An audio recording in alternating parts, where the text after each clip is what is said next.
Do we have a microphone? Check, check. Mic check. Oh my god, mic check on Monday. Guys, we got a mic check on a Monday. We gotta check if it's working. Is it working? No, there's music in the background. But you guys can't hear it. Can you hear it? Is it working? Oh my god.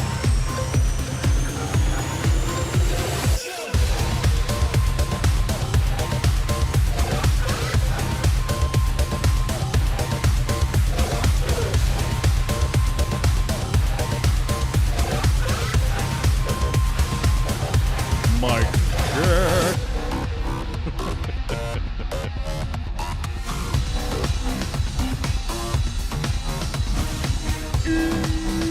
Is it loading? Oh my god, it's loading so hard. Unbelievable.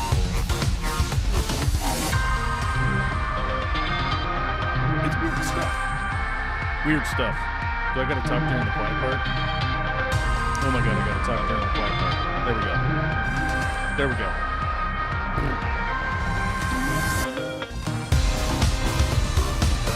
I think I'm gonna have to. I just feel it's gonna. Well, did everybody hit the like button?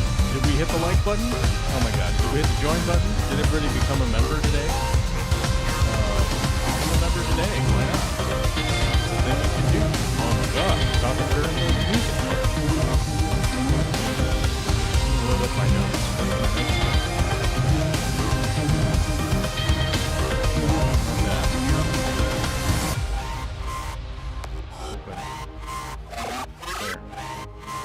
That one? Oh my god, we lost it. We've lost Gorgeous George. Oh my god, I typed out like 15 paragraphs and it's all gone now. Okay, well, that's life.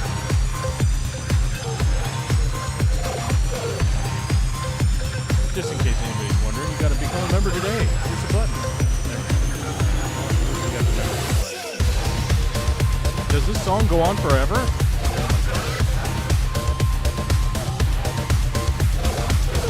All right, well, that song goes on forever, so we have to go away from it now because we had everything running there forever. It was running for a long time, and then the computer was freaking out, which legitimately is an ongoing problem over the last couple weeks.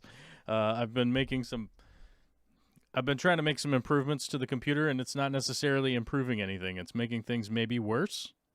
Because of an issue, well, needless to say, it has an issue, and then it turns itself off. So that would be the easiest way to explain it without, freaking people out or some computer nerd losing their mind because I'm, speaking non-perfectly about what could be going on with the computer. But happy Valentine's Day, everybody. Are you having a fantastic Valentine's Day? Are you kissing and hugging your Valentine? I hope your Valentine isn't a fish. It's a bit much. It's a bit much if your Valentine today is a fish. We got to be honest with that. We got to be real honest with that. It could be anybody. It could be anybody. Just pick somebody. And be nice to him today. And just let him know, hey, happy Valentine's Day. You could do that. It's simple. It's a simple activity that any of us could do. And I encourage kindness whenever I can. Whenever it's appropriate. Which is kind of a day like today, right? But, anyhow, did everybody hit the join button today? Everyone's supposed to join today because it's Valentine's Day. That's what I heard. If you want to be my Valentine, you hit the join button and you help financially support this channel. Never mind, I'm just kidding. I just literally have to do that self-promotion because I think it's ridiculous. Hit the like button, hit the subscribe button, become a member today. Buy some merch. Oh my god. Anyhow, moving on to greener pastures from what it was that the beginning of the show was, whatever this chaotic nonsense was. I don't know who was first to the chat because I had to restart my computer. But Recap Harris is the first one I have up there. And the first people in the chat have been eliminated by YouTube's chat function, and I can't read it because it doesn't go up further.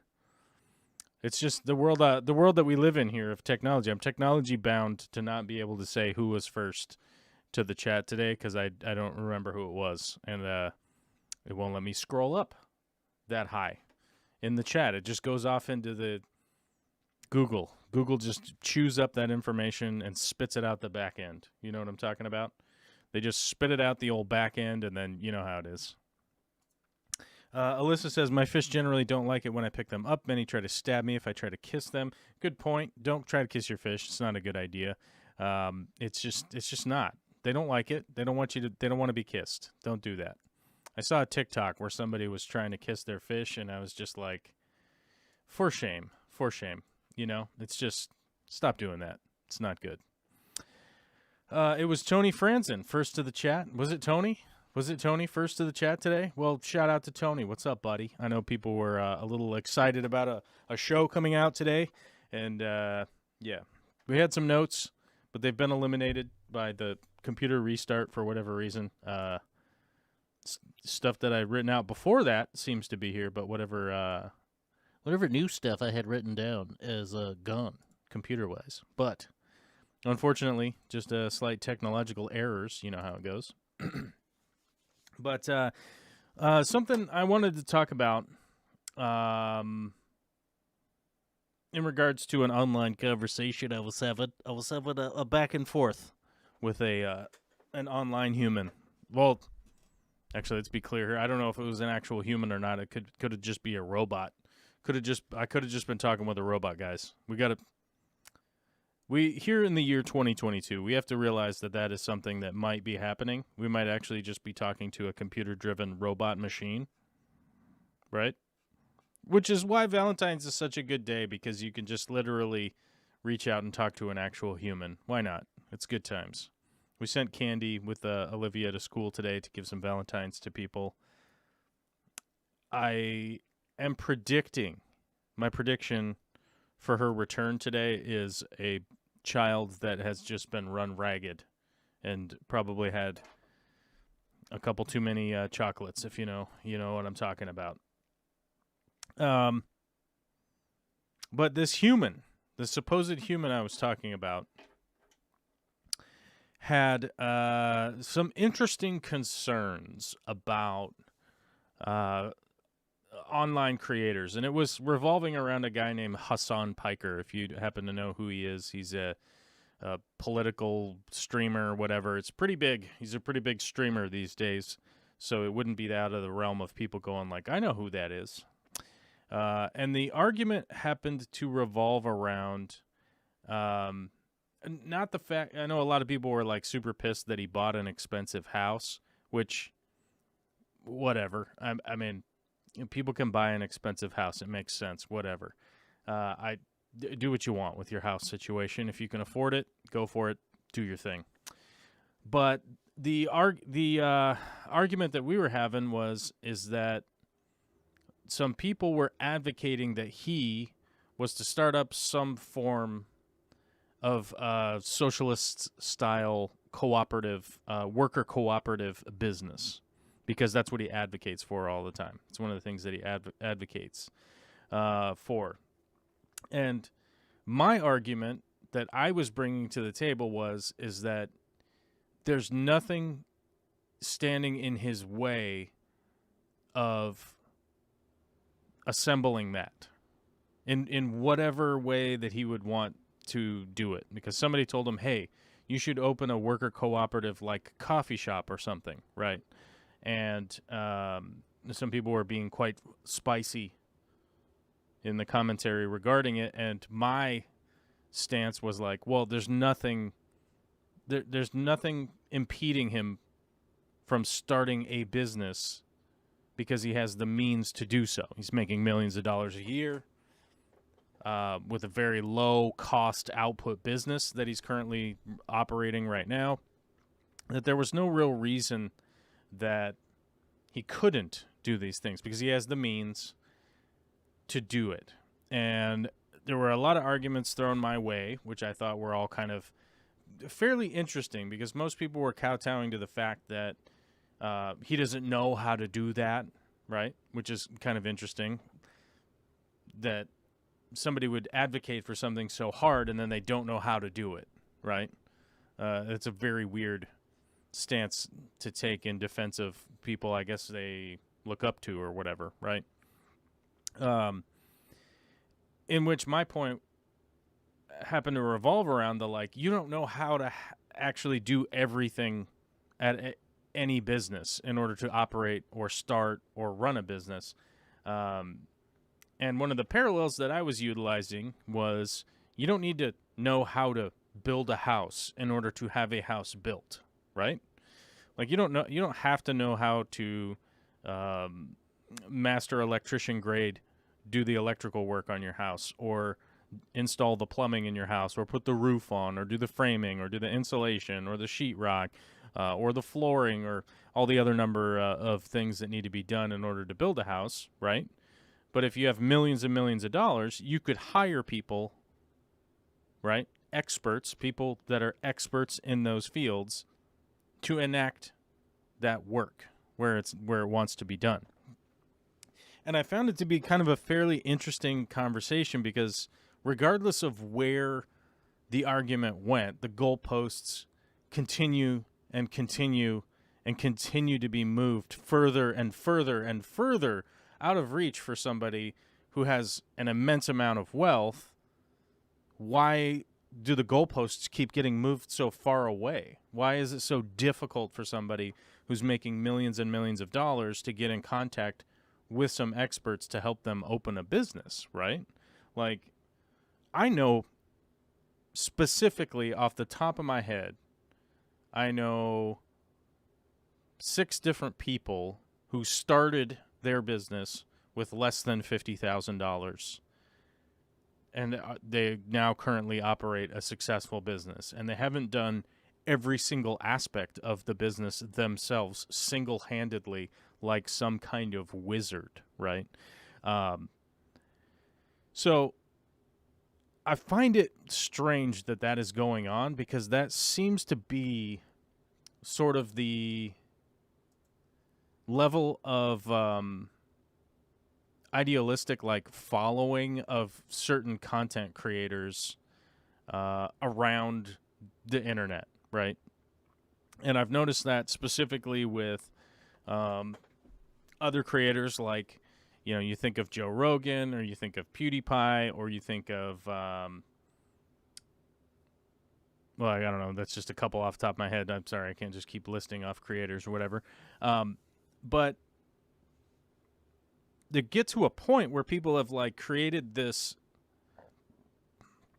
sort of imaginary relationship with the creators that, regardless of whatever their activity is, there's always, like, a really easy excuse for them to be like, oh, well, they couldn't have done that. That would have been impossible for them to do. And I think it's very weird. I think it's very weird how wild these basically, like, imaginary relationships people have crafted with people on the internet. And I think it also relates to people on TV and film and radio. I think it's pretty much every medium. And that's one of the things that I've been trying to figure out probably for the better part of, like, the last 5 years, to try and just figure out what it is that creates that imaginary social dynamic. And I think what it is that people are just naturally hardwired to sort of defend the group they're in, regardless of whatever that group may be. If that group happens to be doing something which would normally be perceived to be incorrect, I think they just kind of go with the flow. And I know that is often described as, like, groupthink or this or that or the other thing, but I think it's gotten to the point where it's become individualized as opposed to, oh, I happen to be standing in a crowd and I'm just going with the flow that the crowd is going that way. I think people are doing, like, individualized groupthink now, which is very odd to me. And I don't know if I was really like ready to put it into words or anything today, but it's something that I've been decidedly been thinking about, and um, a lot of the parallel has to do with the weird like self promotion stuff that you have to do on the internet that I'm just like people get mad because I do it on my show, and I always feel like in my head I'm making fun of it. Um, but I think that like a lot of people that don't seem to have that parasocial dynamic with me think that it's like, oh my god, this guy's just trying to get money out of people or whatever, da da da da da, and it's like I have like lofty goals of the things that I want to do, and I'm incrementally getting closer and closer to enacting them. The unfortunate thing is, for me, the timeline is long, right? And for people that are like around my content, just superficially out there in the internet, the timeline that I'm operating on, it might as well be a million years for them. Because if I'm here existing and like let's say I'm gone for 6 months or something, that's essentially like a lifetime as far as the internet goes. Um, and if I'm not posting up like funny content or interesting content or educational content or this or that or the other thing, uh, it's very easy for, I think, realistically, a lot of people to go, I'm not even going to get involved in that project or anything like that.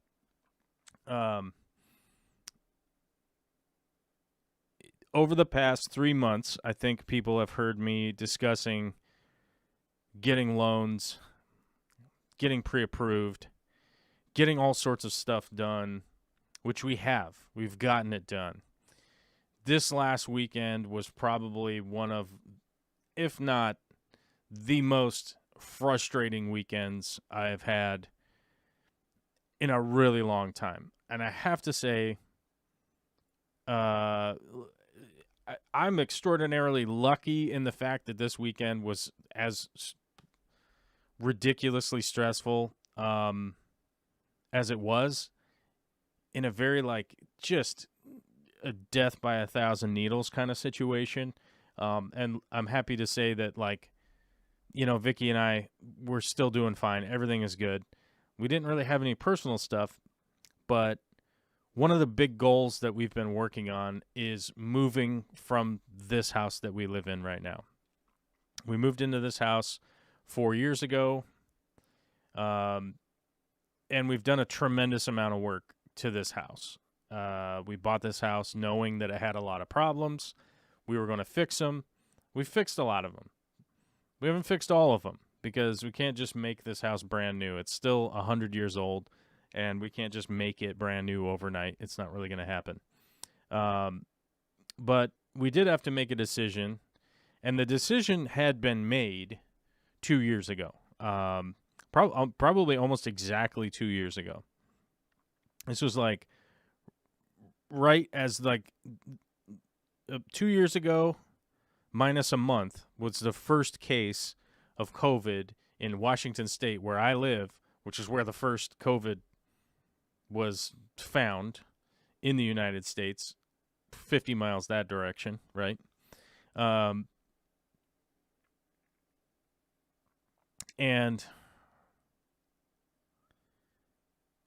at the time, it was like, okay, there's this little thing going on. It's a virus, blah, blah, blah. It's going to be fine. It's not going to be a big deal. Oh, wait, maybe it's going to be a little bit of a bigger deal. Oh, wait, maybe it is a little bigger of a deal. Oh. And the housing market that is here, where I live, was extremely tight at the time, 2 years ago. It was difficult to buy a house. It was difficult to find houses that were even on the market. And then when it came time to go buy a house, there was going to be likely some kind of bidding war, or there's going to be competition from other buyers, right? Which is not the greatest thing to be involved in if you are in any way, shape, or form attempting to not expel all of your money out into outer space, right? And over those next couple of months there, we started to move into June of 2020. Vicky and I were going, all right, we should probably consider getting ready to put this house on the market because we want to sell it and move somewhere else. But in doing our due diligence, we started to look around like, hey, if we are going to move somewhere else, where are we going to move to? We started looking around at properties. Stuff would come on the market. It'd be gone in a day. The amount of houses that were on the market was far diminished than previous. And it just continued to go that route. And the housing prices continued to skyrocket in our area. Now, we had to make the decision at the time to go, should we try to sell if there's nowhere for us to move?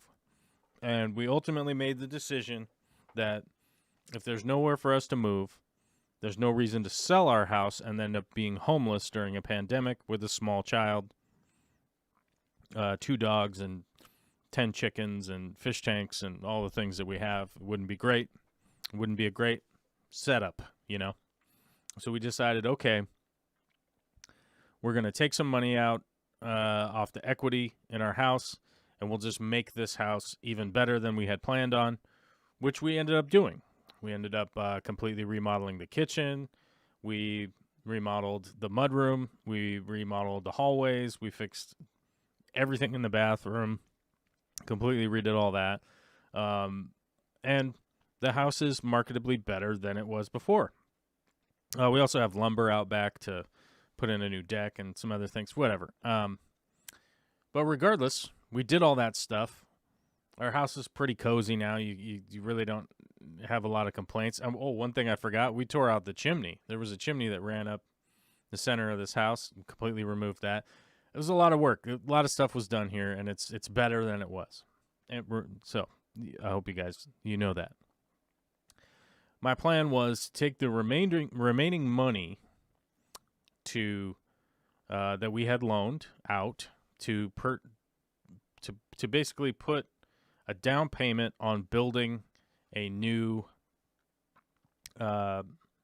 shop on the property, a new big oversized shop, so that I could put the full fish room in it, so I could put the recording studio in it, and also have my wood shop and all my tool storage and all that kind of stuff in it. Now, as time went on, we started to realize that might be an expenditure of money that might end up going to waste on this property here, because this property here is not large. Yes, we do have like a lot and a half or whatever. We have a large lot, but it's not, you would never equate it to being like, wow, that's a lot of land, right? And so we did have to make the decision that we were going to go ahead and buy a new property. Now, one of the reasons that this was enabled to be enacted is that, so my duties have kind of expanded at the aquarium co-op. Vicky's job, she's been promoted and no longer has to be in this specific area where we live right now. We don't have to live in this city, right? And which means we could be able to relocate to an area where I don't have to drive 2 hours each way to get to work and get home. It is a large expenditure of time, energy, and also fuel. Like, it's a bummer to be driving around that much and just burning up that much fuel. It is not great. It's not a great place for me psychologically to be burning that much gas. I mean, this just literally isn't. So over the past bit of time here, we have been going to properties, dealing with this agent, dealing with that agent, going over here, going over there, going all over the place. Every time we got to go look at a house, I got to drive 80 miles one way, through the traffic, 80 miles back, through the traffic, the chaos. This whole weekend was trying to go look at houses, go over to this house. Okay. This place is a disaster. Okay, we'll go over to this place. This place is all right. It's okay, but Vicky don't like it. She just don't like it at all. It's on a big giant hill, right? That's not good. Okay. Go to another place, after we've been looking for quite a while now, we finally found a place on Saturday. There was no open house. You couldn't go in. You couldn't go look around. All we could do is kind of like look around from the street. And we go, okay, we're going to drive all the way back up here on Sunday to come look at the house. We want to be able to open all the doors, look around, see what the hell's going on in here, and figure out what's up. Open house was from noon until 2. No. Step back. Noon was, the open house was from 1 until 3 p.m. We got up there at 2 o'clock, which gave us an hour to kind of walk around, look at the house, see what was going on. Had a big shop for the fish room, had a mother-in-law, blah, blah, blah, all the stuff that we need, RV parking, blah, blah, blah, all that nonsense. Okay, let's see if we can get an inspection. Let's double check. Our agent was out of town this last weekend because it was his wife's birthday, and like, look, I'm not about to tell the guy, don't take your wife for her birthday and go on a little romantic trip. I like my agent. He's a rad dude, and I ain't about to be like, oh, well, you're going to lose our business or whatever. It wasn't that big of a deal. But he was out of town. He still found the documents for us, got all that stuff emailed to us. He's just working while he's on vacation. It's a lot to ask, but he's willing to do it. He's happy to do it, and we appreciate him for it. Like I said, we got to drive back home. I think it was 90 miles, but we got to drive back home. We stop by a park while we're up there because we have to run this tiny person, Olivia. We got to run her like a dog. You know what I'm saying? We got to get a tennis ball out. We got to put it in the chuck it and throw it out there so she can run after it until she gets kind of tired. And so you can run off some excess energy. Run her around for about a half an hour. Then it's like, we got to go. We got to get home. So we drive home, make some dinner, get the dinner, eat the food. Go, okay, let's go sit down. We get Olivia put to bed. And we go, all right, let's kind of like figure out what offer we want to make on this property so we can get that in before tomorrow because today's Monday. Let's try to get that in and have our agent put it in like Monday morning, bright and early. They can take a look at it. They can compare the other ones they got. I don't know. These people accepted an offer at 7:30 last night. 4.5 hours after their open house. Didn't even wait a day. Didn't even let it marinate for 24 hours. I don't know what happened. I don't know if somebody came in and said, I'm going to give you $100 million for your house or something. If that's the case and they won the lottery by selling their house, I guess I have no qualms with what happened here. But it was literally one of those points where you just go, what the hell am I supposed to do here if people aren't even going to get the offers in over like a 24-hour period after the open house? Are we supposed to give an offer before we even go view the house? Is that what's going on here? Is this how we're supposed to compete within this housing market? Like this is insane. Complete insanity. Very frustrated. We have found a couple other places previous to this. They all had problems that we just could not overcome. One of the places we found, there was basically no school for Olivia to go to. So if we're planning on moving to a place and living there for 20 years, that's not really going to be very viable if you have children.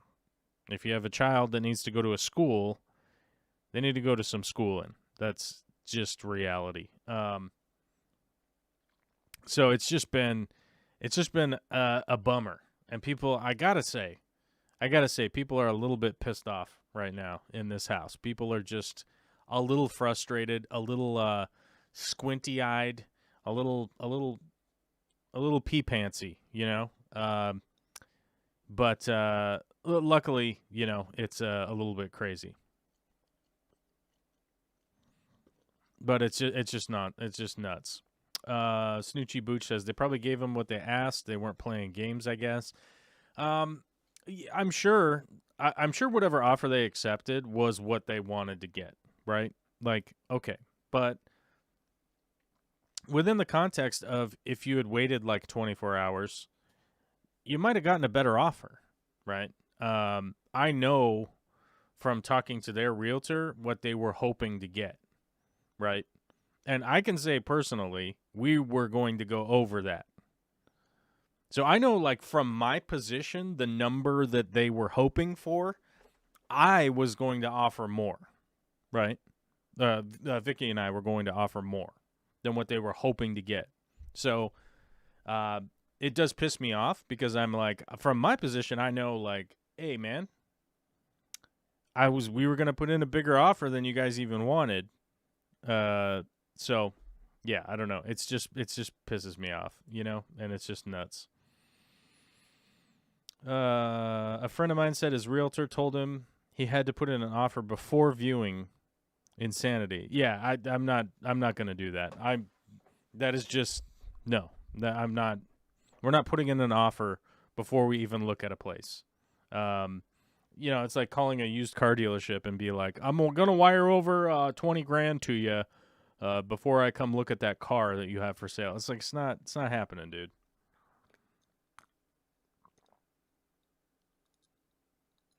It's just not going to happen. And the reality is like, it's just frustrating. That's the reality. I wish I could come out here on Valentine's Monday, in the year 22 of our Lord. We have 22 likes. Do we have enough likes? I don't know. Do we even care about likes anymore? I hope we don't. But needless to say, the only reason I bring it up is because the year 22 is right next to the likes 22, and I thought it was funny because the numbers. But I just have to admit, like, it's just extraordinarily frustrating right now, and just never-endingly kind of kicking a can down the road at the moment when, you know, it's just, I don't know. It's hard to explain. It's hard to explain, like, just how frustrating it is right now. And I'm sure there's lots of people out there that are feeling the same way. That are feeling the same way that I do right now. A little bit grumpy at how the situation is going. As far as the housing goes, it's just nonsensically frustrating. Yeah. Anyhow, moving on to whatever topic. I don't even know if we have a topic. The Aquarium Zone is here, who is a new member. Thank you very much, Aquarium Zone, for becoming a member. We like that. Joel G's got 26 likes from Jesus. Nobody's even asked a question today. Oh, wait, was there a fish question back here?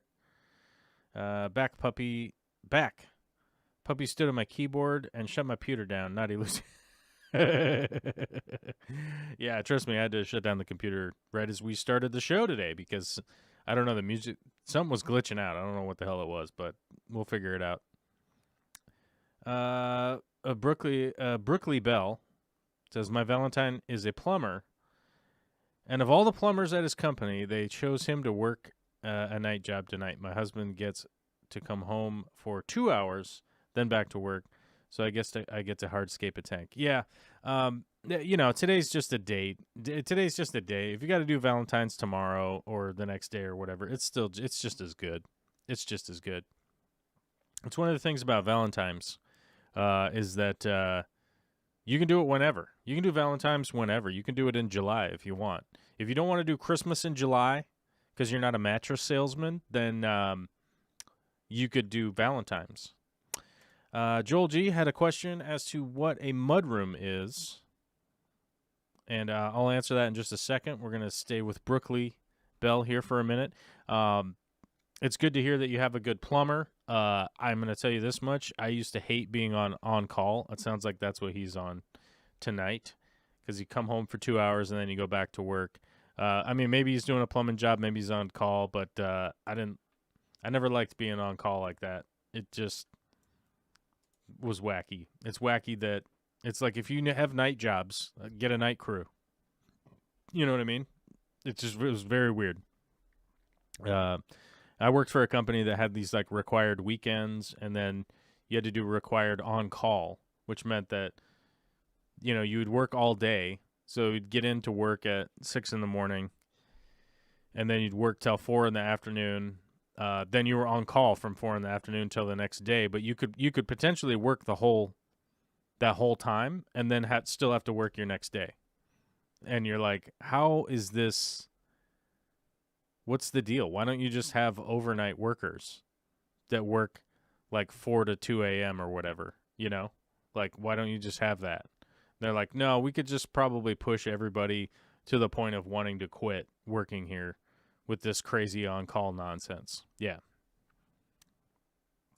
And then, of course, when you were on call, you couldn't even take your own work vehicle. You had to take the on-call work vehicle. So you'd have to, like, take all your crap out of your vehicle and then put it in the on-call one. And then when you were done with on-call, you'd go back to your regular work truck. It's just nonsense. Just nonsense. Hey, if you're a company out there and you have jobs to do at night, just hire a night crew. Figure it out. Or don't offer workers to go at night. It's nuts. The mudroom. The mudroom question from Joel G. I should probably find like a visual representation to work with here. Mud room images. So a mud room looks, actually, ours looks strikingly like this. Not exactly, but you'll get what I'm talking about here. So a mud room is a small, typically between 40 and 80 square feet. So if you guys have any idea what a feet is, you'll know what I'm talking about. Am I saving this in the right file? Yeah, there we go. And let's go over here to add source. So, and this room is typically by the back door. It's not a very big room. Like I said, 40, 80 square feet. I think short hallway, slightly wider than a hallway. Oh my God, I'm moving the camera even though I didn't. This program sucks, and I want to get a new streaming program, but whatever.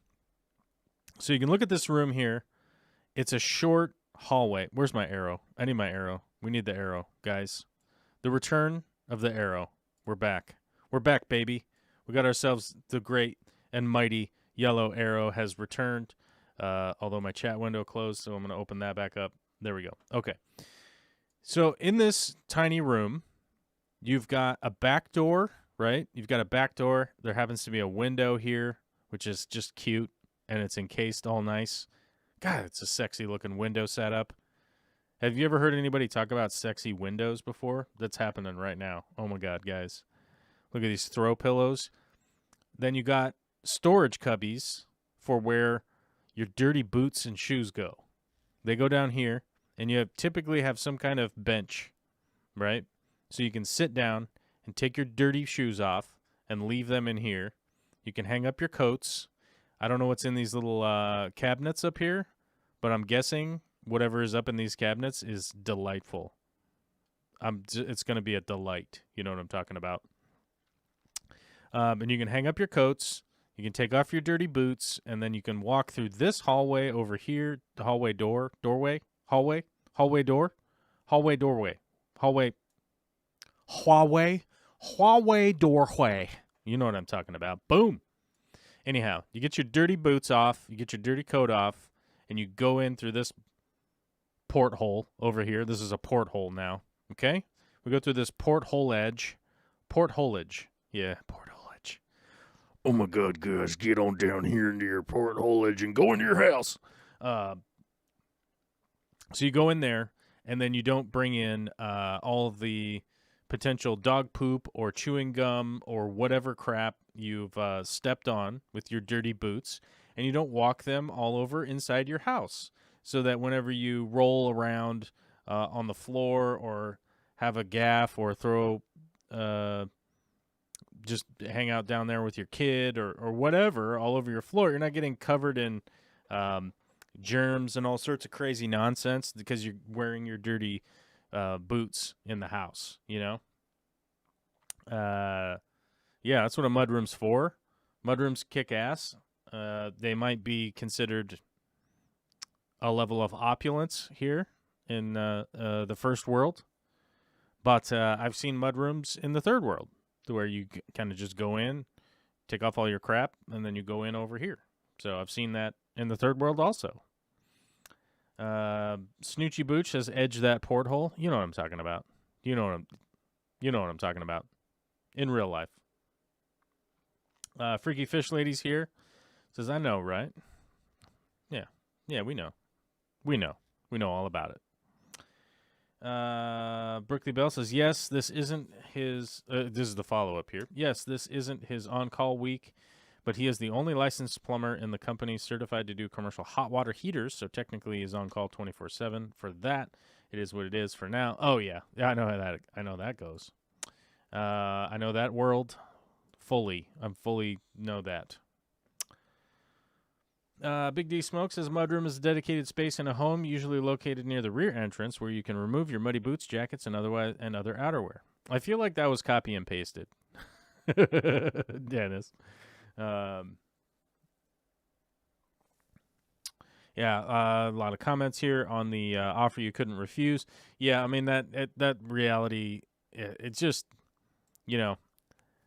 just expressing some of my anger at the whole situation, because they had the shop space that we needed to do the full-size fish room, to have the wood shop, to have the studio, have everything kind of be encapsulated into one building. The house had plenty of space, yard, blah, blah, blah, really good schools. So I got to admit, I'm pissed. I'm a little bit frustrated, and it's very discouraging at this point with the market out here. And the housing market out here in Western Washington is frustrating as all get out. It's one thing to get, like, outbid or something like that, but this is literally just, like, no one even had a chance to even put in a bid because they had already accepted one. It's just a buster. Has Corvus ever considered the propane business? I haven't, no. And I don't think it's something that I ever would consider. I don't think I would ever be in the propane business. I don't think. Unless Corey goes, like, full-on Hank Hill and then opens, like, maybe he sells Aquarium Co-op and decides to open propane and propane accessories place or something, and he's like, hey, man, you got to come over to the new business. Then otherwise, I don't even like the smell of propane. I like the smell of natural gas, to be honest with you. As you guys know, they both are an odorless fuel. You guys know that. You guys are so smart. You guys are the smartest smarty pants around. You guys know that they're both odorless fuel. They add the odor to it. The propane one, I don't like very much. I don't hate it. So let me be honest. I don't hate it. But the natural gas one smells like, I love that smell. Because mainly every restaurant that I've ever worked in had natural gas. So that's the easy way to explain that, Snoochie Booch says, I think that's everywhere right now. I don't think it necessarily is. Even my finance guy, the finance guy I deal with on a regular basis, was like, look, where we're looking for a house is insane compared to everywhere else in the States, other than, I think he listed off like 5 other markets. That's basically it. But it's just, it's really frustrating right now, and there's just not a whole lot to be done about it. So, New Local Austin says Hank Hill is disappointed in me. That doesn't matter because it's not a real person. So that's fine. It's a cartoon, right? Yeah. You guys get it. Tony Franzen says, aren't farts natural gas? I don't know. No, I don't think so. I mean, I guess we could look it up, but you never know.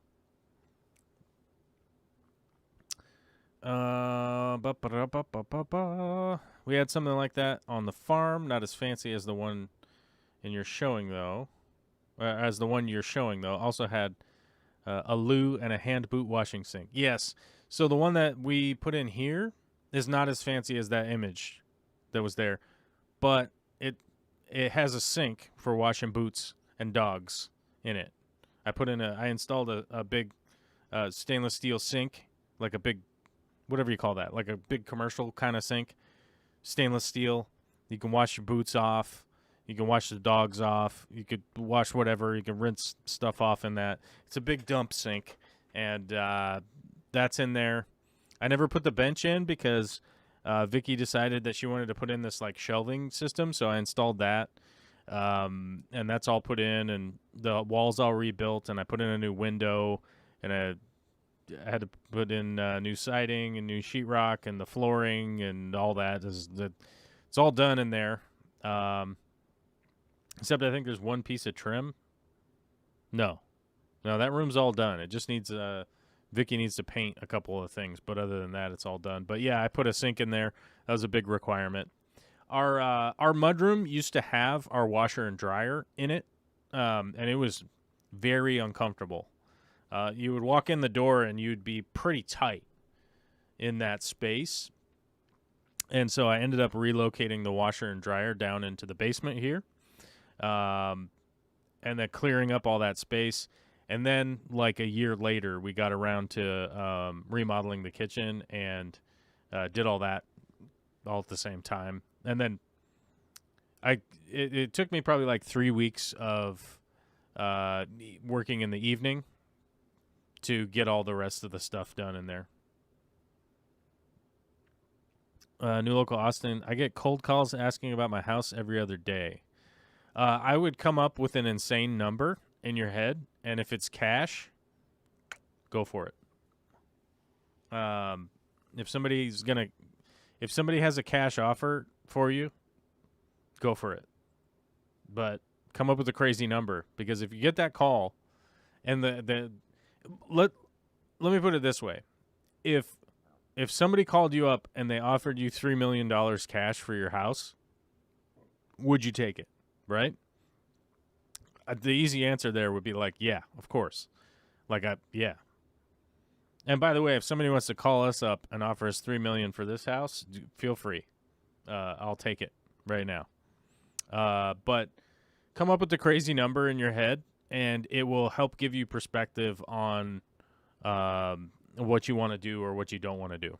Because if somebody actually comes through on the crazy number, you might be able to have access to do a bunch of stuff that you didn't think that you would be able to do previously. It'd be the advice that I would give to anybody. Strangely, we had no mudrooms in either of the homes I lived in growing up, but the house I live in now has a front and back mudroom. Yeah. Mudroom's good. I'm a fan. Fish Tank Barn. Our mud-esque room also functioned as a laundry room. Yeah, ours used to be the laundry room, but we opened up that space by me relocating the washer and dryer, which is a fair bit of work, honestly, but it is what it is. We did it now. And then I built out this whole little laundry room down here for Vicky, which is funny because it's super easy as a human to get accustomed to the new space once it's done, and it's very easy to start looking around and going well, maybe we should do that thing over there. And it's yeah, maybe. Crypt Keeper Aquatic says, I have a 75-gallon tank in the living room, but getting the floors refinished How can I safely remove the tank for a few days? I have Odessa barbs, angels, and Pracox rainbows. No other available tanks to toss them in temporarily. What I would do is just drain the tank down to probably like 3 inches or something. Get a couple of strong people and grab either end, move it to another room, plug it in temporarily, fill it back up. The easy thing with a 75-gallon is that you could go to your local hardware store and buy a new garbage can, like a 55-gallon garbage can. Fill that up with the tank water. Put some of the tank water back in. Do a water change at that point. Add some fresh water change water. And then when it comes time to move it back, you just do the exact same thing in the opposite. That's how I've done it every time we've had to relocate a tank for flooring. I don't know if there's a better way to do it, but it's like the best way as far as I know. You just drain the tank down, muscle up on either end, and move it to another room. And you might have to coordinate some people to help you out, which is totally fine. I mean, the only thing to worry about at this point would be creeps and weirdos and possibly COVID, but you could have them just wear a mask while they're in your house, and yeah. You should realistically be all right, But that's the best way I've ever found out to move them. I'm gonna eat one of these chocolate coconut almonds over here, so someone's surely gonna email me and say I'm being unprofessional, which is always great. It's always great to get emails from people that don't sponsor the show and say I'm being unprofessional by either chewing gum or eating something. It's super funny because I'm like, oh, did you pay for this free show? Oh, okay. You didn't? All right. And then I just tell them to go away. And then they start yelling at me via the internet, and then I just ban them. I'm like, bye-bye. I'm not here to be abused. That's just not how it's going to be. It's just not.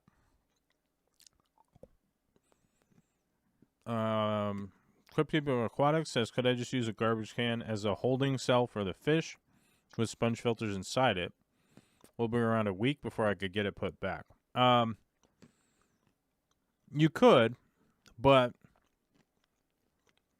there's no real advantage to doing that realistically. So, like, let's say you're redoing the flooring in your living room and your kitchen and the hallway and everything. Move it to a bedroom, move it to a garage.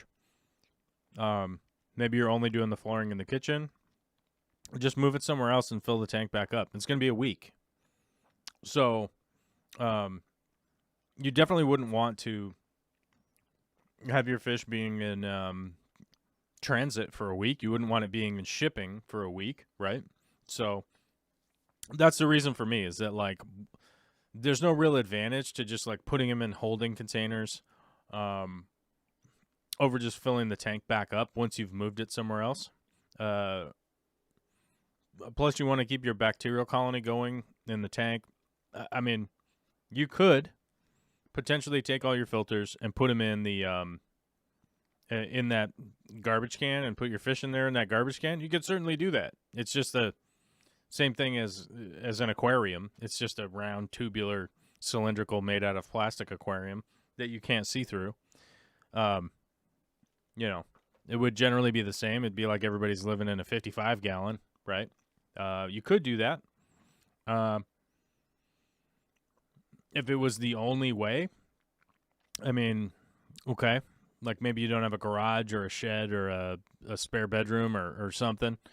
Then I guess you could. But I think realistically you're going to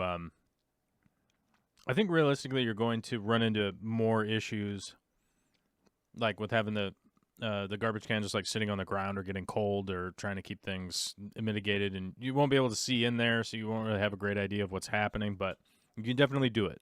You certainly could. New Local Austin says, you get letters from management? I gotta stay small. That's right. What did the aquarium zone say? Your responses are great as well. All right. Thanks. Thank you. Thanks Aquarium Zone for being a sponsor of the channel. I like it.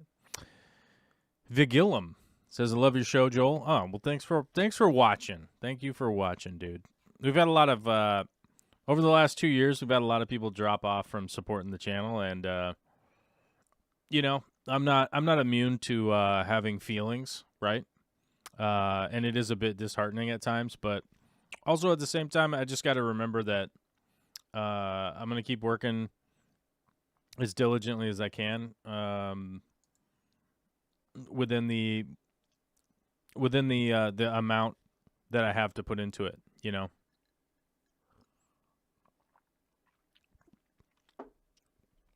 I mean, I think realistically, like one of the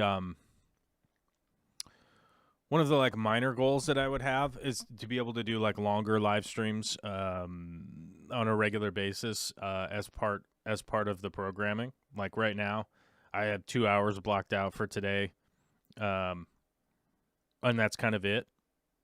And it's a little bit weird, you know. It's a little bit weird, honestly. I think it would be funner to have a longer show.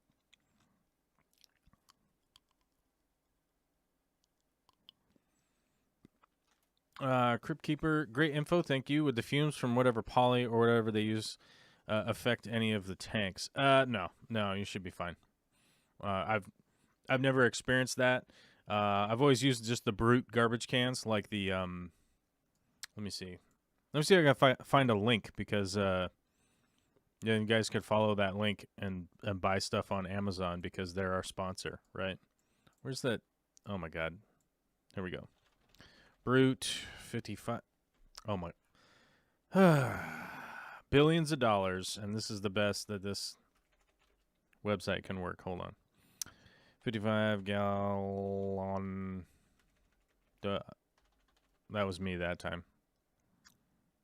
Trash can. It's this one. I've always used this one.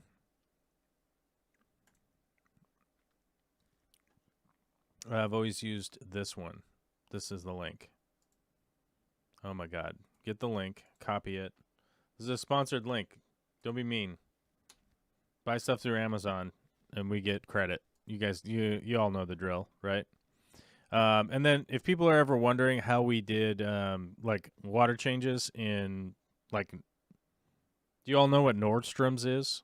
Or I don't know, whatever. You think of like a fish tank in a retail environment. These were the dolly wheels that we used to move the garbage cans. Right here.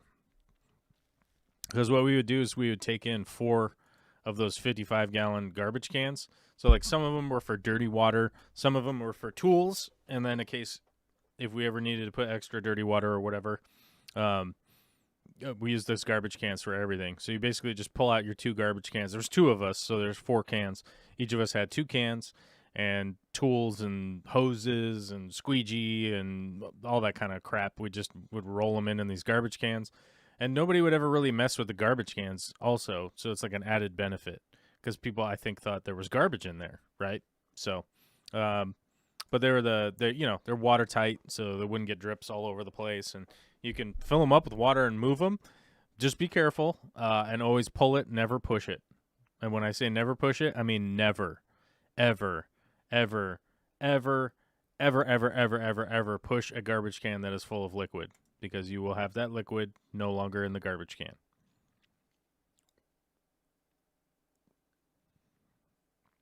Hey, Joel, have you heard of Hillstream Loach attacking a fish in the tank? Sorry about the house, from Hero Shot Aquatics. Well, thank you. I'm sorry about the house. It's just, it's so frustrating. It's so frustrating. We're both just getting so tired of. I think, to be honest with you, there was a moment of like, maybe we should just throw in the towel and just not even, and just who cares, you know? Like, that thought has crossed our mind. That has come up in conversation of like, why bother trying to do this? It's just screwed. It's just effed. It's just effed so hard. Like, why are we trying to do this? You know? But we'll see. We're going to keep trying and figure out what happens. The hillstream loach attacking a fish in the tank. Yes, I have heard of that many, many times. It's been an extraordinarily long amount of time since I owned a hillstream loach. So, to the extent of my knowledge, it has to do with them attacking and trying to get at the slime coat, which is generally what hillstream loaches are feeding off of is biofilm and stuff like that. So that's what they're going for. I don't know what to do as far as like the best methodology to like alleviate that problem. I would say first and foremost, if fish are getting attacked, I would either remove the attacker or the attackees, move them to one or the other new tank. With hillstream loaches, they're extremely hard to net in an established tank, in my opinion, or in my experience with them. They are super rough to try and net out of a tank. So I would probably net the other fish, depending on what kind of setup you got going on. But yeah, I've definitely heard of it. I've seen it-ish. Like, I'm trying to think back. Like, I've seen him do weird stuff with other fish. But, yeah, I would say that the realistic take there is just kind of relocate and figure out what's going on and see if you can provide more food for them if those other fish end up going back. Crypt Keeper says, I'm talking about the polyurethane or whatever coating they put on the floors. Would those fumes affect any of the fish in a nearby room? No. Well, okay. I guess it depends on how you're getting the floor redone.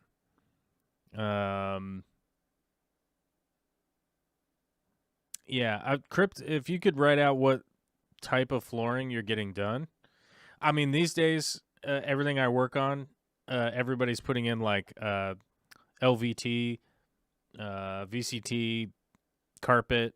Like most people aren't doing any kind of extravagant reflooring type stuff. Yeah. So, tell me what kind of flooring you're doing, and we can look into it. Typically, most products used in residential, any kind of residential remodeling and stuff like that, is generally considered low VOC, and if things are in the low to no VOC, they won't affect your fish realistically. Aquarium Zone. Corvus, have you ever messed around with anoxic filtration? Yes, many times. It was all the rage like 20 years ago, 15 years ago. Let me think. 15 years ago was 2007, so yeah, that sounds about right. Around back then, everybody was talking about deep sand beds. Everybody was talking about magic mud. Everybody was talking about deep substrate. Everybody was anoxic filtration. And I got to tell you guys, it keeps popping up because there are some real kind of griftery punks out here on the old internet that kind of just rehash old nonsensical things, right? And anoxic filtration does work. It's extraordinarily temperamental. It's really easy to screw up, and it's very difficult to verify if it's operating properly or not. One of the reasons I don't say, hey, get into anoxic filtration is because we're humans, and it is very easy to regulate whether or not you have oxygen in your aquarium so that you don't have to rely on anoxic filtration, which is an extremely low to no oxygenated filtration source, right? It's very easy for us to know that we are oxygenating our water, and through that oxygenation, we are going to be promoting, oh God, what's the other, it escapes my brain right now. The opposite biological filtration other than anoxic is anaerobic, right? Or aerobic, sorry. Aerobic bacterial growth is very easy to promote as an actual human because you can see that you're oxygenating the water. It's pretty easy to do. You can add an air stone. You can add water flow. You can have water flowing and crashing into something. You can add surface agitation. There's a whole bunch of things that are very easy to verify that you're doing as a person who's taking care of the aquarium. And then you can test whether or not your cycle is working properly. If your tank is properly cycled, then you're good to go. No real problems. Nothing to worry about. Whereas anoxic filtration, you're realistically going to be probably way more stressed out than you need to be. And you're going to be interacting with stuff that is sort of technically more complicated than is easy to it is easy to verify. Hopefully that kind of explains. It's like you're doing 20 steps when you could do 5 steps, basically. Off the fish radar, going to try and build a couple of floating decks at my place. One is 12 by 16, another 10 by 20. Any advice for a construction noob? First off, if you're a complete and utter construction noob, pull a permit for any sort of additional structure that you're adding onto your property, especially if you live there. And one of the reasons for that, if you're a super new construction nerd and you're like, I want to learn how to do this. I want to learn how to do some carpentry. I want to learn how to do framing. I want to learn how to do this stuff. Yes, you can watch some videos and learn a lot of material. You can read some books and you can learn a lot of material. When it comes down to executing, things might get a little bit out there for you, which is fine because most construction mistakes can be remedied if you can acknowledge that you've made them. Now, therein lies the problem. Somebody who's brand new to doing said job can likely not identify what is wrong with what they have done. If you pull a permit, guess who's going to show up? An inspector who is educated on the topic at hand and can identify potential safety problems and potential building problems that would lead to a lot more money out of your pocket later to repair than is really needed.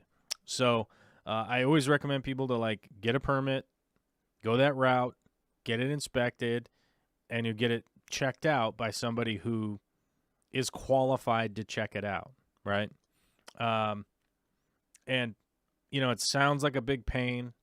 It's really not. Most every single building inspector out there is pretty friendly, pretty professional, and they're just trying to help out and make sure that things are right and safe for the people that are going to be around them that didn't have to do anything with the construction itself, and that they'll be safe, right? Which is the most important thing, and the longevity of the build. If there are errors where water's going to penetrate somewhere, or an issue where something's not level or supported correctly and it just deteriorates super fast, like I said, you're going to end up spending a bunch more money. Yeah. A3 says you should use lemon water on hardwood floors. It works wonder. Yeah, we use a lot of lemon for a lot of cleaning, especially around the house here. So yeah, lemon's a natural. What is it? Antibacterial. Yeah. Experience allows you to recognize a mistake when you make it again. Yep. That's a good point, Paula. I like it. Let's see. Because let's see, if you're building a deck that's 12 by 16, I'm trying to remember. 10 by 20 is 200 square feet. And I think, what's the,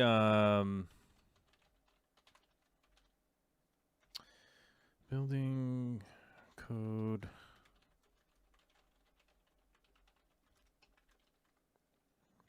for deck size? Like, you might not need a permit for that size of deck anyhow. Yeah. So the 2017 code is that if the deck is 200 square feet or less, you don't need a permit for anything 200 square feet or less. What is 12 by 16? I'm not in the math brain today. 192? So you're technically, yeah. I was thinking it was 192, but I didn't want to say it right, or say it if it was 198. Like a dum-dum. But yeah. So technically you're undersized on the 16 by 12. And then a 10 by 20, obviously, is 200 square feet, so you probably would need a permit for that one. The reality is, like, you're building a lot of decking, and for somebody who's like not experienced at doing it, like I said, it's great to have somebody show up and check it out for you and make sure that you got everything correctly, and they can give you advice on how to fix things if need be. We need Rancor sized. Good point. Good point. We definitely need a Rancor around here. Let's see. We've run out of comments. A bunch of people left. I started talking about fish tank stuff, and then people left, which is weird. It's normally the opposite. If I talk about fish tank stuff, more people show up. But, yeah. I don't know. What was the other thing that I had down here on my list of things to talk about?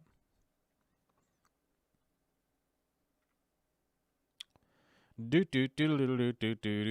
sure people definitely want to talk about the Lacey Act and all that. I don't want to talk about that anymore. We already did 2 shows about it. I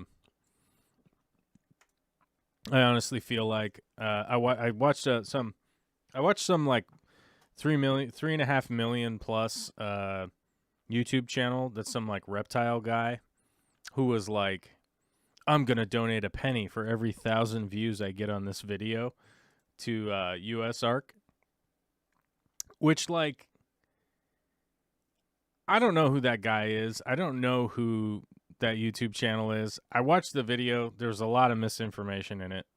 There was some good information, but there was a lot of misinformation in that video.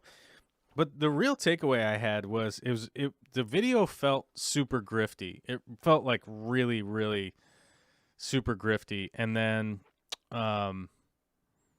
then I started to think about it, and it was like, so every 1,000 views, you're going to donate a penny, right? And there's a thing that I know about having been on YouTube for a really long time, is that when you when you've been on YouTube as long as I have, you kind of know how much money videos are supposed to make. I'm so sorry. You guys that view YouTube have no idea, generally. But since you guys are people that watch my channel, we can talk about it for a second here, about something that's called CPM, which is your hold on, where's mine? Where's my revenue? There it is. I was like trying to figure out where that button went. So let's talk about revenue. So per 1,000 views, I get $8.61. But that's because I have members. It's just because of members and super chats, and super chatting members, and members that super chat, and members that don't super chat, and then, you know, all of those things. S says we had reverb playback. I think I accidentally clicked on a window that had a video queued up. Otherwise, it should be fine now. I don't know. But either way, we continue on. Maybe YouTube's sabotaging the live stream because I'm talking about analytics. I know that they don't really care. But I make $8.61 per 1,000 views because of memberships, right? If we take away the memberships, I still make $6 and something per every 1,000 views on my channel, right? And if that guy's going to donate 1 cent for every 1,000 views, right? He's literally not even donating like 1% of his income off of that one video. I don't understand it.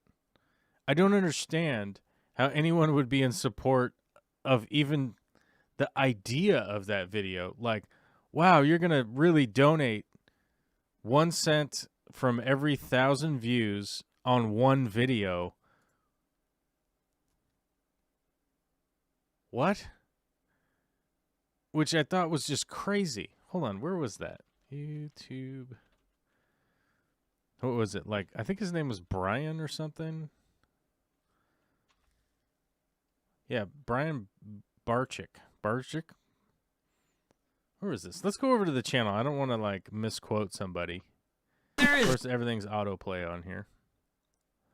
Videos. Here we go. Yeah, if you click this video, I'll give US Arc 1 cent. Oh, so maybe it's like 1 cent per view?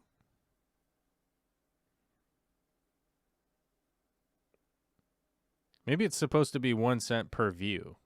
But I swear in the video he said he's going to give 1 cent per... Maybe it's 1 cent per view? Because he's going to donate $549.67. I don't know. It just seems so weird to me that somebody's operating a 3.3 million subscriber YouTube channel and they're going to donate $500 to something that they really, really, really believe in, right? Whereas it's got 57,000 views on it, right? So if it's got 57,000 views, we can go per every 1,000 views. We can go, let's say he's got, so you have to subtract the zeros. So we go 57, right, times, let's say his CPM is 5.5, right? That's supposed to be a times right there. There we go. What happened here? There. Is $313, right? So he's got $313 coming in so far. If it's only at 5, which it should be very much higher than that, realistically. Let's say that he makes 8.5 per 1,000 views, right? $484. So he's basically gonna donate from the thumbnail on his video 1 cent per view. So he's actually only donating $100. I don't know. It's just so weird to me. Like, if it's something that you really care about and you're making, like, all of this money and you're making videos with, like, Paul Cafaro, and he's dressed up like the Insane Clown Posse with a snake. Oh, no, he's gave Insane Clown Posse a snake. Okay. Yeah, I don't know. I don't know, man. I honestly, it's discouraging to me at times when somebody sends me a video to watch on YouTube and I'm like, wow, this is the representation that we have from the animal keeping community. Like, this is it. I don't know. It's just very weird. I don't know. Oh my God, I'm getting a text message, guys. Oh, what is all this? Hello. What's going on? My phone's going crazy right now. Oh, somebody's commenting. Oh, here we go. Let's talk about this person who's commenting on one of my other videos. It says, number 1, Hawaii is one of the 50 United States. Oh, okay. Let's grab this. Let's grab a little screenshot of this comment, and we'll talk about it. Here we go. Content. Where's my comments? Here it is. Can we save as? No, we can't. Cancel. Okay, so somebody named Tanknicians with 8.4 thousand subscribers. Let's find out who this is. Add source, screen capture, smart selection. Here we go. We'll just give it we'll just put it on here so you guys can see it so I don't misquote them or whatever. So here they go. Hawaii is one of the number 1. Hawaii is one of the 50 United States. Oh, okay. Cool. Word. I guess maybe they think I didn't know that. Maybe they think I didn't know that. ... Oh, exasperated. Got it. Number 2, yellow tang populations were in record numbers when the ban on Hawaiian ornamental fisheries was imposed. Okay. If we agree that that's true, so yellow tang should continue in this person's mind to be continued fished in the wild, right? I guess. 3, there's never been a record of yellow tang population decline as a direct result of ornamental fisheries, which this is legitimately not true. I know that this is not true right here. Even the cyanide fishing that's been going on and damaging the ocean has been documented for many years, and the idea that it's never going to go down.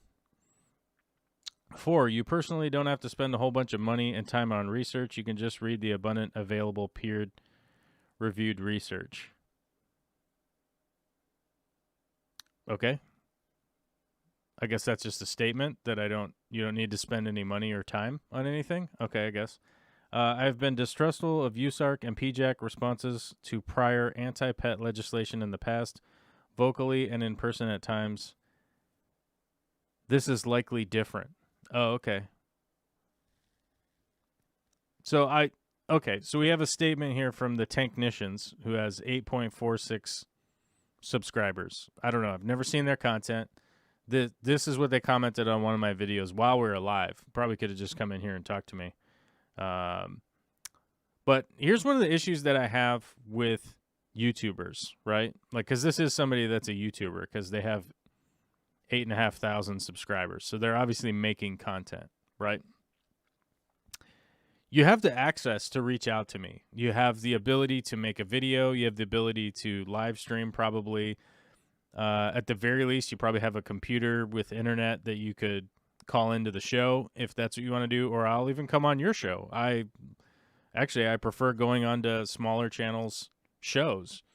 It'll help promote them. It'll give them some exposure. Yeah, I mean, you have some access here, and you obviously have some availability to be making YouTube videos and stuff. And yes, Hawaii is one of the 50 states. So you got me there. Apparently, at some point, I must have said that Hawaii is not one of the 50 states or something, which doesn't seem right, because I'm pretty well aware of which bodies of land are states in the United States, right? Okay. Number 2, yellow tang populations were in record numbers when the ban on the Hawaiian ornamental fisheries was imposed. Okay, first off, we'd have to validate this statement somehow. With whether or not accurate fishery number representation over time has existed. Now, what does that mean? That means, let's say we had a number 50 years ago. That number might not be very accurate now. When we take into consideration methodology of coming up with numbers, finding out what's actually going on, science advances regularly, so we don't know the validity of this statement. It's not really a question or anything like that, but there it is. Number 3, there's never been a record of yellow tang population decline as a direct result of ornamental fisheries. Okay, hold on a second here. Because if you take one fish out as to be sold in the ornamental fishery, that's a decline. Yeah, maybe it's one, but it is a decline. It is in fact, an actual decline, right? That's a decline of one, right? When you take one out and you sell it for ornamental fishery, that's a decline. 4, you personally don't have to spend a whole bunch of money and time on research. You can just read the abundant available peer-reviewed research, which is true, but you also do have to verify what it is that you're reading. You also have to take the time to absorb that knowledge. You have to take the time to actually validate who is making said statement. For instance, who the hell are you, Tanknicians? Who's the Tanknicians? Who are you? You're making a statement on my YouTube channel, correct? Who are you? Are you a valid person? Are you a robot? Are you a machine? Are you somebody who's paid by PetSmart to come leave comments on YouTube videos? Because I did have to deal with somebody who was paid by CChem to leave comments on YouTube videos a long time ago. I don't believe that they do that behavior anymore, because when I spoke directly to the people from CChem, they said we don't do that anymore. Yes, we did that before, but we don't do that anymore. But they said that they don't do that anymore. Do I believe them? I don't know. It's probably true, but yeah. So whether or not it actually takes time or not to verify anything is, I mean, obviously it takes time to go read a lot of articles and stuff like that. It takes time to vet the source of the article, where you're reading it from. And does it take a lot of money? No, it doesn't necessarily take a lot of money to read. But it also takes it takes money out of my pocket to go read articles when I could be actively doing work in order, if I was supposed to be making money, right? Doing said thing. Although I could set up a research stream at some point in time, which I definitely am in the ballpark of doing. It's definitely something that I want to do in the future, is work on doing longer streams, which I mentioned during this actual show today. To be doing longer streams, to be doing things like researching on stream with people that are interested in following along with, like, sort of the methodology of, like, how you go about doing that. Although I've never gotten to the point where actually I had a big enough following where people really wanted to sit in and, like, you know, read college papers and stuff while on stream. Alex is here. Says, last week I agreed with you, but phrased it in 2 comments live, and you got all mad and said you were trying to be mean and insinuated that I would enjoy waving a Confederate flag. I was saying that you have international laws, state laws, and federal laws, yet we still have invasive. So I was saying the Fed may be able to help if they had a harder hammer than state folks, but I wanted to say hello and be calm and chill, and just say that if folks come to you personally on the show, your response could intense, so perhaps leaving a comment is better at times.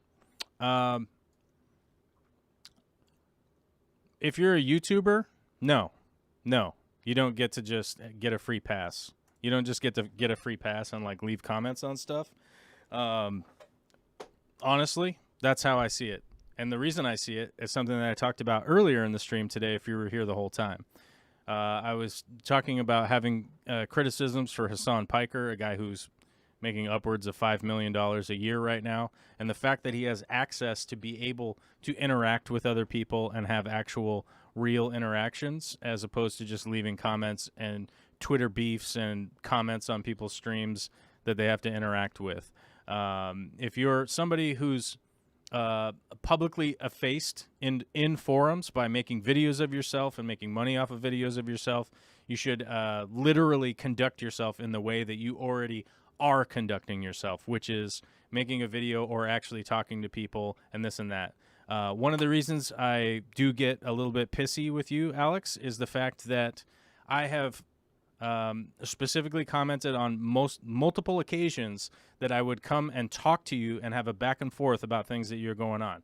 You consistently come to the stream or send me gigantic emails, for instance, about all of this stuff that I'm supposed to address. I'm supposed to take time out of my show. I'm supposed to take time out of my day to separately address you specifically.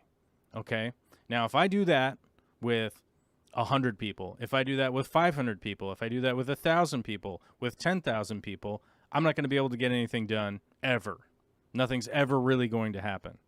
One of the reasons that when I go onto other people's live streams, I just say, hi, what's up, I'm here, is intentional. I intentionally do that because I don't want to draw attention away necessarily from other people's content that they either could be making, they could be engaging with. It's one of the reasons I do a live show with Dr. Black. Dr. Black asked me, hey, do you want to come on my live stream? And I was like, for sure, I'll definitely come on your live stream. And I do that, and we do that every Tuesday now because I was like, hell yeah, this is fun. I like Michael. I like the Scunge Princess, and it's great to go on there and talk to those guys about all sorts of stuff, and nothing's really off the table. But that's why the reason I get a little bit pissed off during my show is that we have to take these, like, wild sidebars whenever whatever YouTuber shows up, whether it be whoever, right? It doesn't really matter who it is. I don't need to point out anybody specifically, but we have to like take all these sidebars and give like more time to the people who already are putting up tons of content, and they want people's time, right? So that's the reason why, because like I have to sit here and read through a long list of all of this commentary and trying to go back and forth when that's not kind of how the show goes. There's like, I don't know, 50 people here right now who are generally going to type things into the chat, and we are also on a delay, right? We're specifically on a delay. And one of the reasons that we're on a delay is in case something wacky comes up on stream and I got to get rid of it, because there are terms of service within Twitch or YouTube or whatever company we're broadcasting on. And if something wacky happens, I can turn off the stream so that I don't lose one of my income sources in order to pay my bills, right? The Aquarium Zone says, how do we find the show with Dr. Black? Well, the Aquarium Zone, you're a member. So always gotta point out, if you're a member, you can join up on our Discord. And if somebody is in our Discord because you're a member, one of the things that we have there is not only do we have a Minecraft server where when people are kind of taking time off and you want to go play on the Minecraft server, you're there with a bunch of other people from this community right here, where we go and run around and do Minecrafting stuff, take down the dragon, whatever. And we have actual moderators on there that are from the community here. I saw one of our main guys in the chat earlier. I'm not going to point him out, but he's around. We also have a bunch of spaces where we can post things that we're interested about, very specific. We have voice channels where occasionally everybody can get on a voice phone call. And if you even wanted to call into the show, you could call into the show. So the access is there, right? Alyssa Bentley says Dr. Black's show is under Dr. Black 66 and it's on Tuesdays. That is true. I actually, the reason I bring up the Discord channel is we actually have a live stream channel where we post up about things that happen during the live stream, any live stream events that are coming up. I actually even post analytics and things in there so that people can check those out if need be. And let's see, copy message link. You can actually go over there and here's, oh, whoops, that's not the right one. Hold on. That's not the right link. It's 9,000 characters long. But let me go like this. Let's pause this. We got to go to YouTube. Oh, pause, you goofy goof. Share. Can I copy link this way? Yeah. Hold on, it's loading. Copy.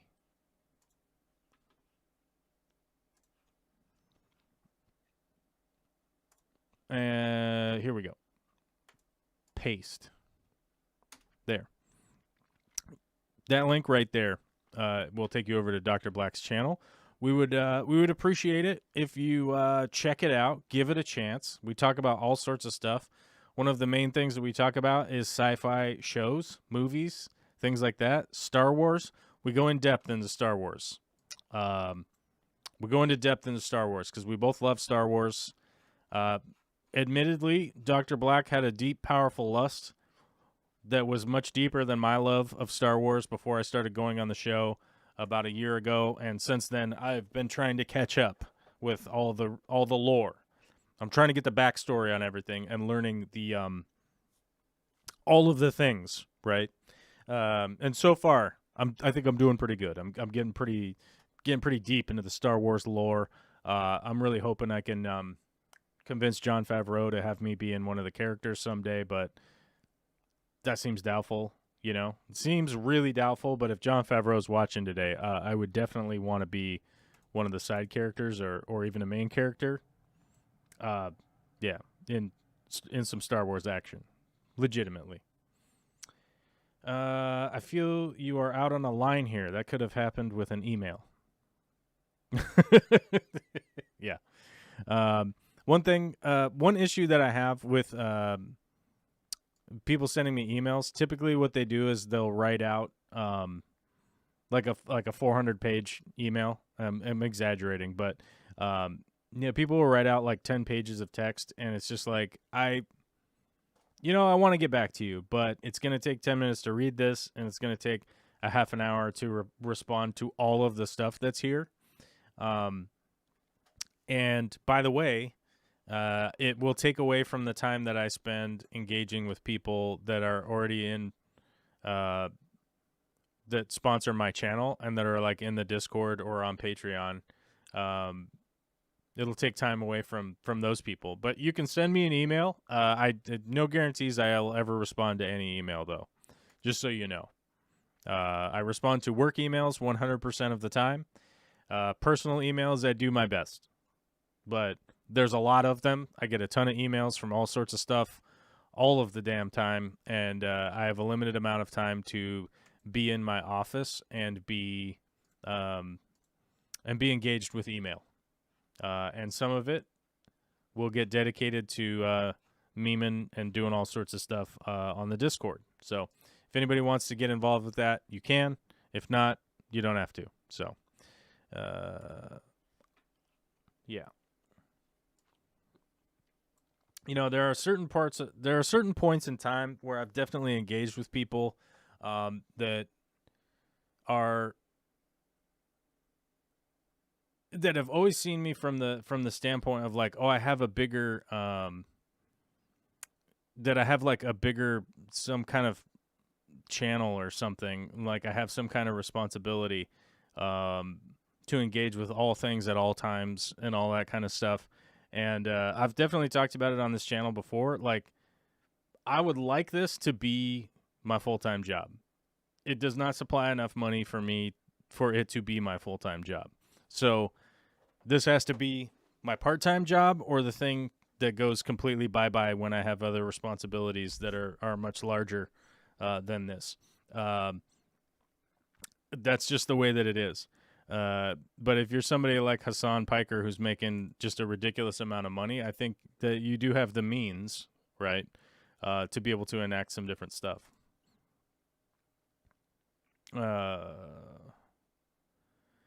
Finally got the lore of the 9 movies, but anything they've made like Mandalorian or Disney's World is still foreign to me. I feel so behind. Yeah, watch The Mandalorian and you'll definitely catch up.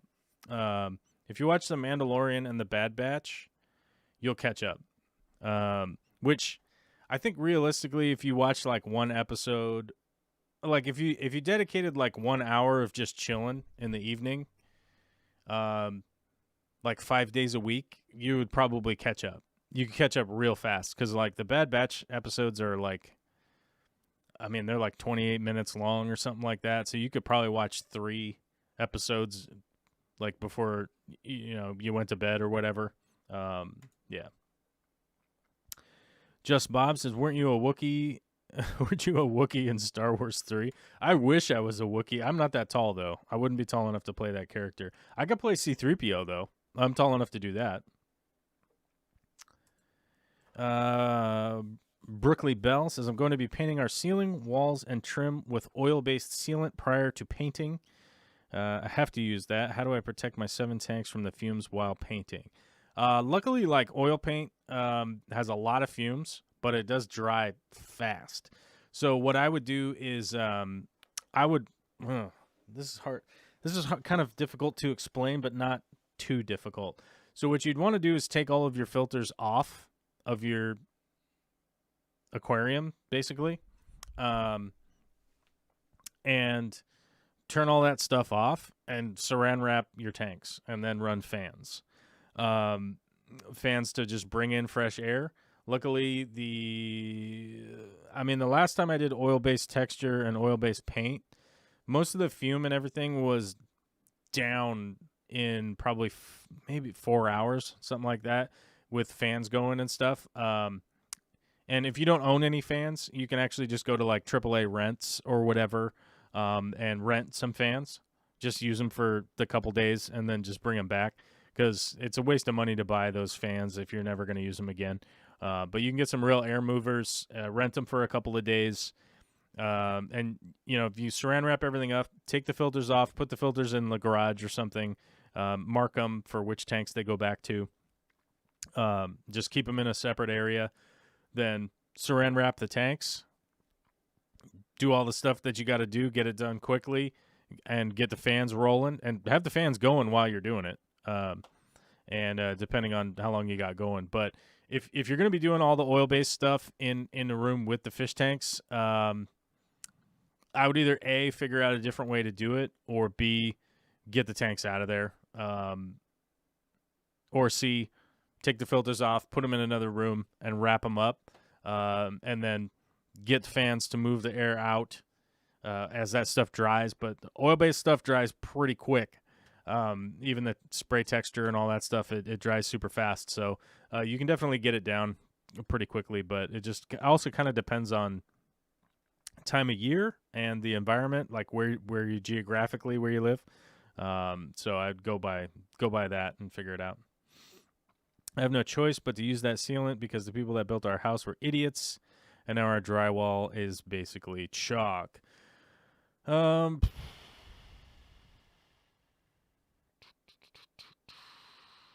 Well, yeah, that's a high likelihood that you are going to have to do oil based on that. But even at that point, I mean, if everything if the drywall is like that deteriorated, I would honestly consider re-sheetrocking the place. A stack of sheetrock is not that much money. It's mostly labor. Most people can figure out how to do it as long as you're like kind of able-bodied. It's quick work. It goes fast. I don't know, you might want to consider it, but if that's not going to work for you and you got to go the oil base to get it sealed up, then yeah, like I said, you're just going to have to get some air movers and wrap things up and stuff like that. Growing up, I wasn't a huge Star Wars fan, but I started playing SWGO, Star Wars Go? What is SWGO? I don't know. Star Wars something. One of the games. I realized I learned so much about the lore just from that. Yeah, I know. People have like so much more lore because they played the video games, and I never really played the Star Wars games personally. So I've kind of had to go back and like listen to the audio, the like graphic novel audio stuff, and the breakdowns and all that kind of crap, just to kind of catch up, and then watch all the kind of lore that's out there a little bit, as much as I could. If you're using sponge filters and it's reasonably warm outside, you could toss the air pump outside and wrap the tanks, I'd imagine. The only downside is that if you're pumping air in there with the wrap over the tank, is that it's going to be sort of self-defeating because it's going to pop the wrap off, and you're going to likely end up getting chemical in there. Although with low VOC, any kind of acrylic paints and any of that kind of stuff, I've painted right around tanks way too many times. Those do not affect your aquariums at all, not even remotely. So any kind of low VOC stuff that you'll be able to find in most of your big box stores, or Sherwin-Williams or PPG or any of the kind of the paint supply houses, any of the low VOC, acrylic based, any of that kind of crap works just as good nowadays. It does take longer to dry though, so don't be leaning things against the wall and everything like that as compared to the oil base. But hey, you don't have to do all this extra work. I literally leave the aquariums completely running and I can paint around them. It's not a problem. Do you recommend a silicone that binds acrylic to glass? I know most don't work that well. They don't. It just has to do more with the material than anything else. If you're talking about binding acrylic to glass for like a sump enclosure or something like that, just 100% silicone, which is like the GE1, is like the easiest one to find. I think that's what it's called.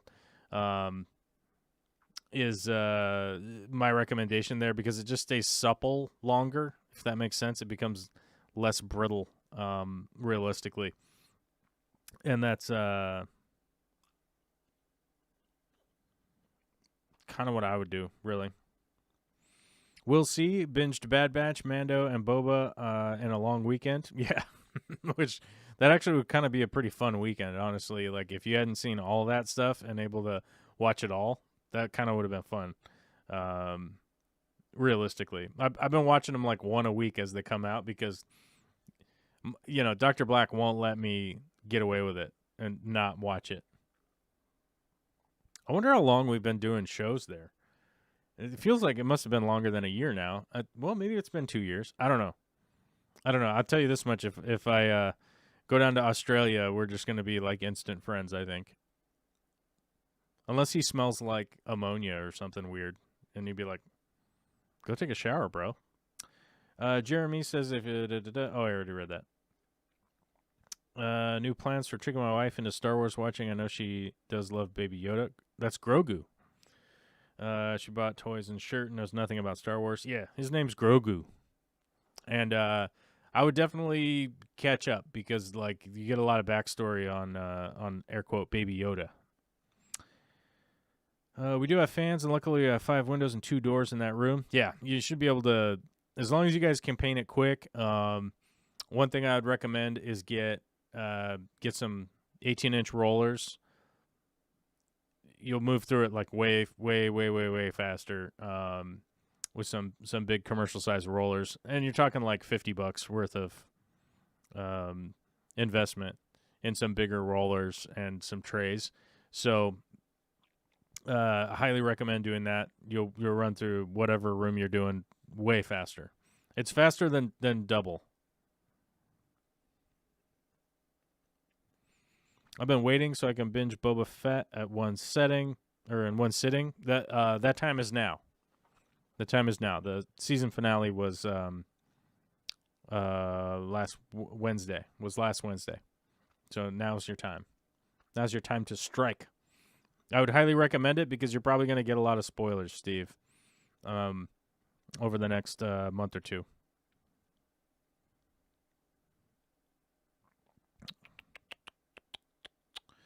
All right, I think we're caught up, and it is 3:20, and so let's double check if we got any super chats today. Super chisels, no super chats. Okay, we got no super chats and no members. Oh my God, guys, what are we doing today? This is ridiculous. Uh-oh, I pushed the wrong button there. Okay, there we go. No super chats today. No new members. Did we get any patrons? Did we get any new patrons today? Let's double check. Let's check our inbox on our email over here. Nope. Just some idiot tweeting at me. I'm going to delete that, though. There we go. Yeah. So that would be the show for today. What did we talk about? We talked about buying a house. We talked about famous Twitch streamers. We talked about silicone filters, all sorts of stuff. So be sure to share this lovely, amazing technological marvel that is a live stream with your peeps out there. Would roughing up the edges on a surface like acrylic or even glass with a Dremel maybe help silicone bond last better? And no. A lot of it has to do with just the actual chemical makeup of acrylic, that it's not going to stick to glass. It's just that's the easiest way to describe it. It's not a roughness or anything like that related to it. It's just the fact that things don't want to stick to acrylic long term because of what it is, what its chemical makeup is. So the reality is, like, if you wanted something to stick to glass longer with silicone, it's glass, right? Because the silicone is going to stick to the other piece of glass for the same amount of time. It's that silicone doesn't want to stick to acrylic. It's not a proper bond, and no amount of scuffing is going to do that. Oh my God, we got a new member, Eli. Oh, Eli Johnson has become a new member today. That's strong. I like it. If you become a member like Eli, head over to our community tab on the YouTube page. And you'll be able to scroll down and find the link to the Discord, and then you can go in there and you can tell me I'm a big stinky fart face or whatever. Keep it PG-13, right? Like, if you want to tell me I'm a big stinky fart face, that's all good. But just keep it PG-13. Like, you don't gotta you don't gotta cuss super hard. You know what I mean? You could just say like, "Hey, you got shit for brains" or something like that, and I'd be like, "Oh man, that's a bummer." And then people would be like, "Dude, why are you harshing our vibes?" You know? And we'd be like, "I don't know. They must be grumpy today or something. Who knows?" And there's a notification on there that I'm streaming. Okay, I didn't realize that it integrated that well. It literally has the title of the stream, and you can click on me, and it will take you over here. So that's interesting. I didn't realize it did that. Yeah. Well, thanks for the new member today. That means we got to update our number over here, which means I got to open this window and that window and find my streaming window over here. All right. We're at 75 now, guys.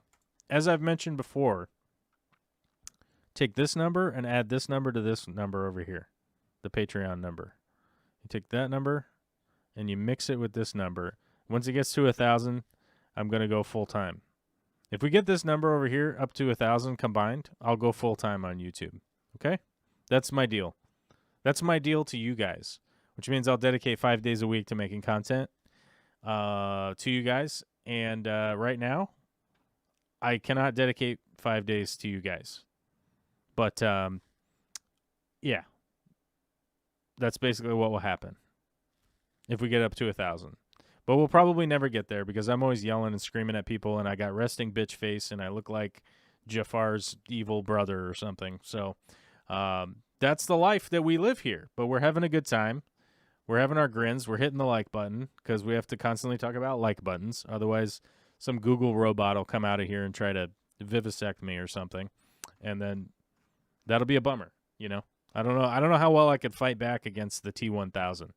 I mean, if you guys have seen those movies, right? The T-1000 is an impressive it's an impressive piece of imaginary robotry, right? As long as you could say robotry wrong, it's always a good time, right? But I do have some members-only content coming out, likely at the early part of next month. This house hunting is literally I just want to hit myself in the head with a hammer. I know it's not going to do anything, but that's the feeling that I have. Like, I just want to bonk myself on the head. It's how crazy it's been. Like, yesterday was a good example. We to go up and look at one house. We left here at 10:30, and we got back here at 5:30, which is just a brutal bummer of a Sunday. Especially because we felt like, wow, we went up, we checked it out. This house is awesome. We got to get rolling on putting in an offer, and we'll see if our offer gets accepted. And by the time we were back here, they accepted an offer from somebody else. Like, before even like a day had gone by since their open house. So dude, it was just a real kick in the balls, really. I don't have a better way to describe it. It just took the wind right out of the sails. Oh, wait a minute. I do have another way to describe it. Guys, it wasn't like I got kicked in the balls. It was like the wind were removed from the sails of my ship. The captain of a ship, and I lost the wind from my sails. And we just petered out slowly as we came into range of a Leviathan that was going to come up and swallow our boat down into the ocean, to the depths of the ocean, right? We're all freaking out. We were like, where's Ahab? Who's Ahab?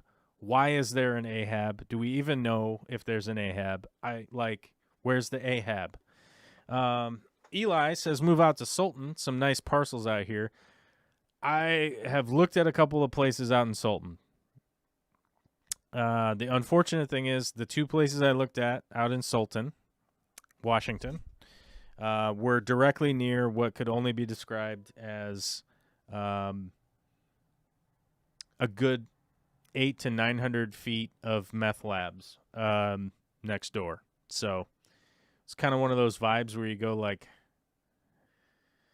yeah, man, maybe if this was like a block down the street and there was a little bit of buffer in between you and the meth lab, that you'd be like, yeah, we could figure it out, right?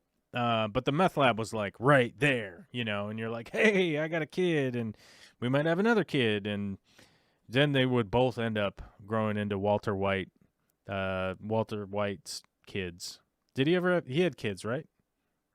Oh no, I think his kid turned out fine. So maybe not Walter White's kids, but like if Walter White's kids took on a life of criminals. Yeah. So it's pretty much just a bummer right now. But yeah, the property we looked at yesterday would have been good. Would have been good, dude. It would have hit all the marks. All the little check boxes that we had were checked over in that spot. But there was one place I was looking at out in Sultan that was really tempting. It was really tempting, but it was a manufactured home, and it's one of those things. Like, the property has got to be pristine to go manufactured home at this point, only because of the prices that we're paying out here. Realistically, if there was like 2 acres, a manufactured home, and it was like Oklahoma prices where it's like 70 grand, I'd be like, well, let's just go do that, because whatever.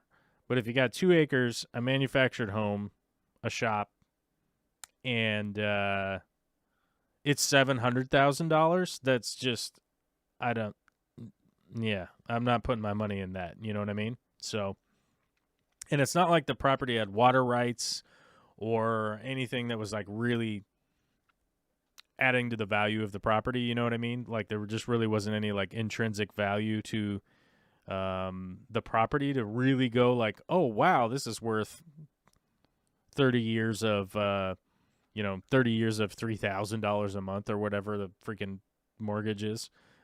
So yeah, kind of a bummer with that whole situation. You know, you end up with either a meth lab or a manufactured home, and at those prices, I can't rectify it in my mind. It's just not there. Yeah. All right, guys, that's going to be the show for today. I want to appreciate big shout out to Eli for becoming a new member today. Brought our numbers wicked up. Yeah. New local Austin says, I will be here when you do get to that 1,000. Boy, howdy. I don't know how long it's going to be. I've been on YouTube for 12, 14 years or something like that. I don't know. I think I started this specific account in 2008. So, that'll take the wind out of your sails also. But we'll be around. We'll be we're still making content. We're still filming stuff for the co-op. Still working with the co-op to improve that place. Very exciting news with the Murphy's new tank this week. Murphy's new tank is going to be monstrous. I hope you guys are looking forward to that. I've been filming all of the store build-out stuff that so a lot of that stuff will be going into videos, and you guys will be able to check out a lot of that stuff with the store expansion. But the new Murphy's tank is going to be epic, and we got some good news on it this week that should be coming out sooner than later. It is 1,450 gallons large. So that tank is going to be lots of fun to get moved in there, get it set up, and have it in, plus all of the other tanks that you guys will actually be able to visit. That's kind of one of the cool things about working on the store, is that you guys will actually be able to visit with your human bodies if you so desire. So, yeah, looking forward to a lot of the good projects coming along. Looking forward to starting back up on Alyssa's house and her fish room pretty soon. As soon as I can schedule the other helper guys, which, to be honest with you, I don't know what their deal is, but I will be dialing them in sooner than later, and we'll get all that stuff rocking and rolling pretty soon. So, hope you guys all have a fantastic week. I will be back at some point during the day on Friday, the whatever's a Friday, 18erd will be Friday. So, see you guys on the other side.